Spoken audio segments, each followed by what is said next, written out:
now that we know how to solve when we have a polynomial in factored form, we're going to start looking more deeper into, okay, well, wait a minute, how do we actually get the polynomial into factored form? So if I give you a polynomial in standard form, how do you actually get it into factored form so that I can then potentially solve it or do something else? So the first part of that we're going to look at is what's called the greatest common factor.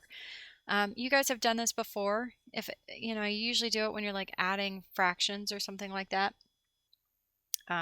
or simplifying fractions. So if I have like 5 over 15 and you're going to simplify that fraction, you'd go, okay, well, what's the greatest common factor between 5 and 15? That would be 5. So you would divide by 5, which is going to give you 1/3. So the GCF here is 5.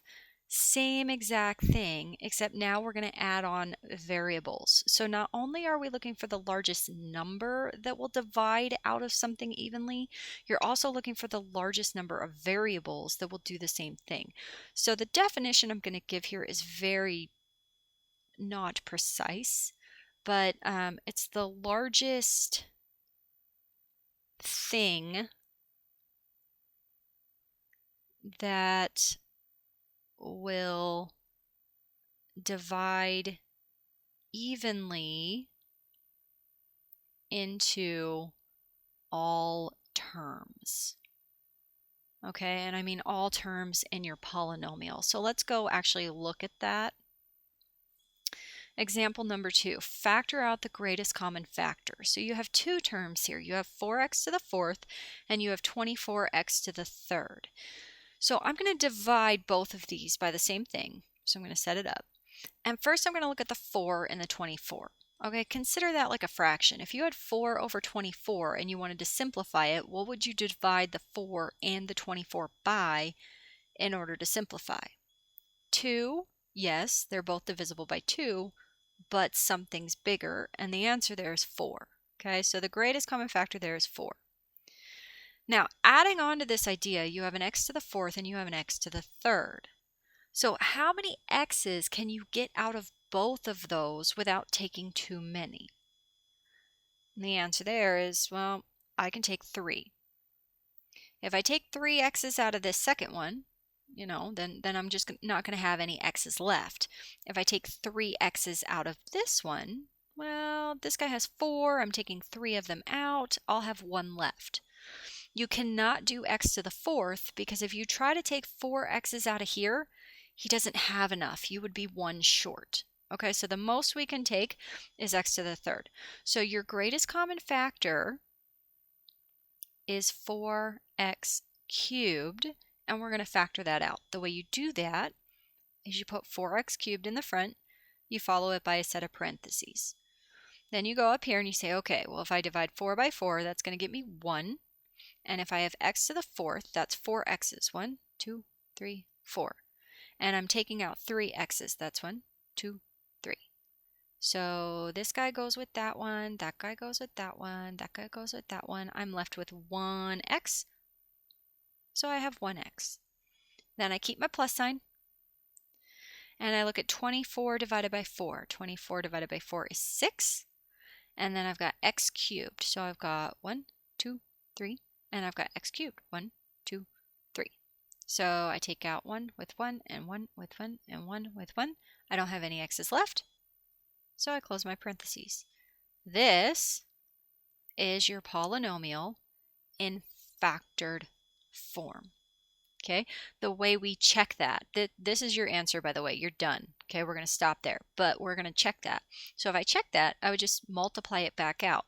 So 4x cubed times x is 4x to the 4th, plus 4x cubed times 6 is 24x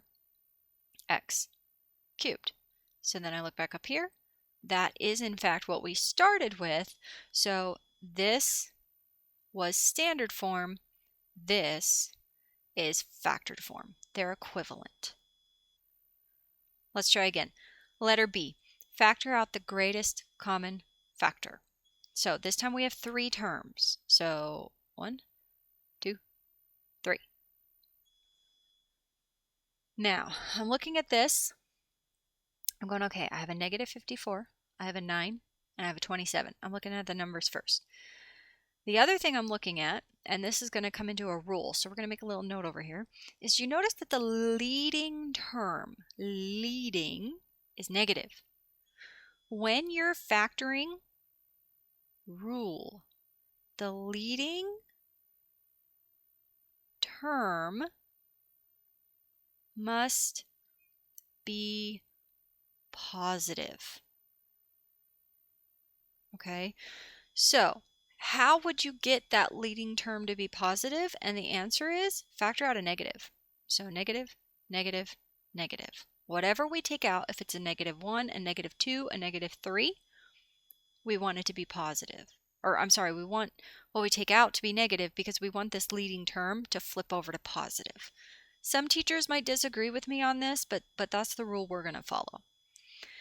Okay, now I'm looking at a 54, a 9, and a 27. 9 is not divisible by 2. I'm thinking 9.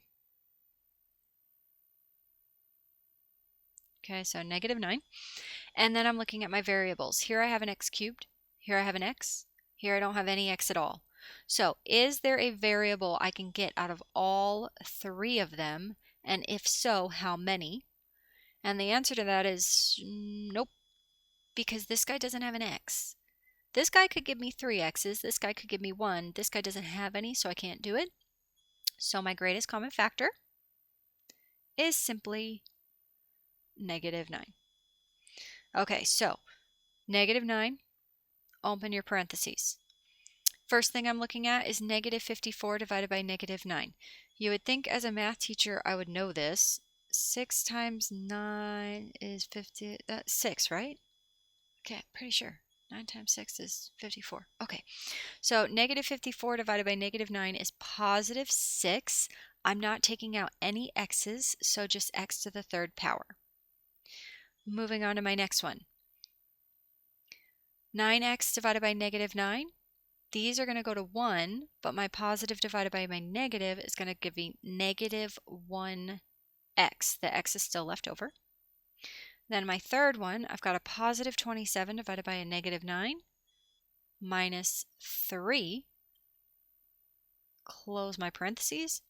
This is your polynomial in factored form. And again, if we wanted to check that, okay, this is your answer, you're done, okay, but if we want to check it, you would just distribute. So -9 times 6x cubed is -54x cubed. -9 times -x is +9x. -9 times -3 is +27. Yep, that does get me back to what I started with, so we did a good job.